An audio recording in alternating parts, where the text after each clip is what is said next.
going to do my favorite face mask today, and that is a turmeric mask.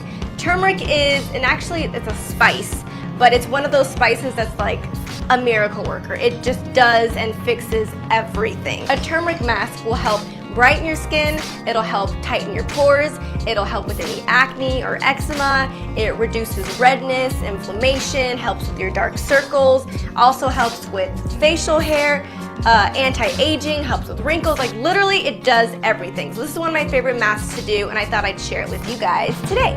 Now before we get started, there are some things I want you to keep in mind. One, this powder is like very yellow, and it's also used as a dye sometimes, so it will stain everything. Wear whatever shirt you don't care about. Make sure your nails aren't that important to you. Make sure they're not white or clear because they might turn yellow. Sometimes you can get it off, sometimes you can't. So personally, I'm going to be wearing gloves today and I'm getting my nails done tomorrow, so I don't really care. So without further ado, let's get started. So first you grab a small clear bowl, a teaspoon, a tablespoon, some turmeric powder that I got from a local store for about $2, almond oil, flour, and milk. I'm also going to be wearing gloves so that I don't stain my nails. So we're going to start off with the flour, and we're going to add 2 tablespoons of this. Then you grab your turmeric powder, and you're going to do 1 teaspoon.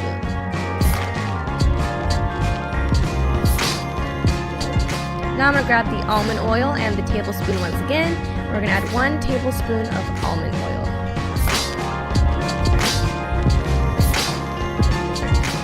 And then we're going to add as much milk as we think we need. So I'm going to start off with 3 tablespoons of milk.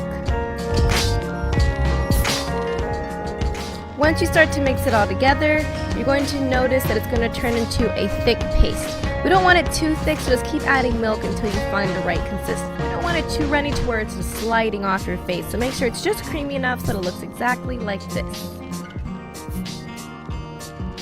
Alright, so now that our mask is completely made, I'm going to put my gloves back on.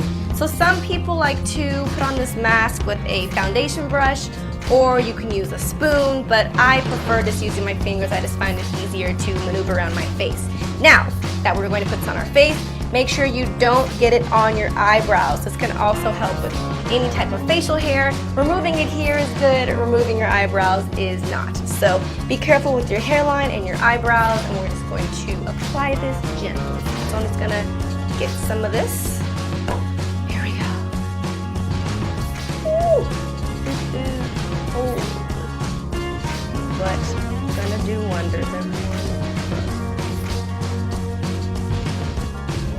And it's also good to get it underneath your eyes because it also helps with dark circles, which I have very, very, very dark circles that I was just born with.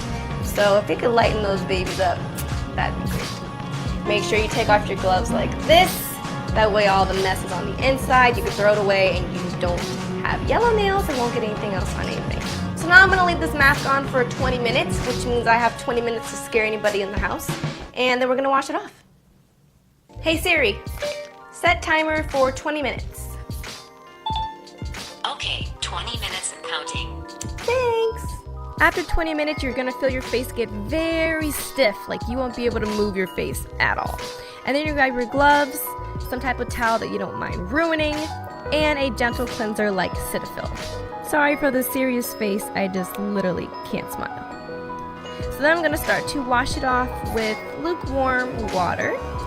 And just be careful because this could get on your counters or your white sink, so if it does, just make sure you wipe it off right away so you don't stain your countertops. This stuff is no joke. So once I rinse off the majority of it, I'm going to grab my damp towel and just wipe off the rest. After you wipe everything off, if your face still looks a little bit yellow, don't freak out. This is where our Cetaphil comes in, just to do one more cleanse. And just keep adding as much soap as you need to until all the yellowness is gone. So now that the mask is completely washed off, all I did was add a little bit of this oil-free moisturizer by Neutrogena, and now my skin feels so clean, and you can see that I'm glowing just a little bit. It is best if you do this at least once a week, and you can actually just put a cover on this and keep it in the fridge. It is best if you write, do not eat, this is a mask, because I can't tell you how many times my dad thought it was mustard. Now there are many different ways to make this mask. This is just the way that I have been doing it, but I do want to start trying to use honey or lemon. There's a million different recipes, and I'm going to put a link in the description box that shows you how you can make a mask to fit your certain skin types and skin needs, so make sure you guys check that out. And I hope you like this video. Please give it a thumbs up and remember to subscribe.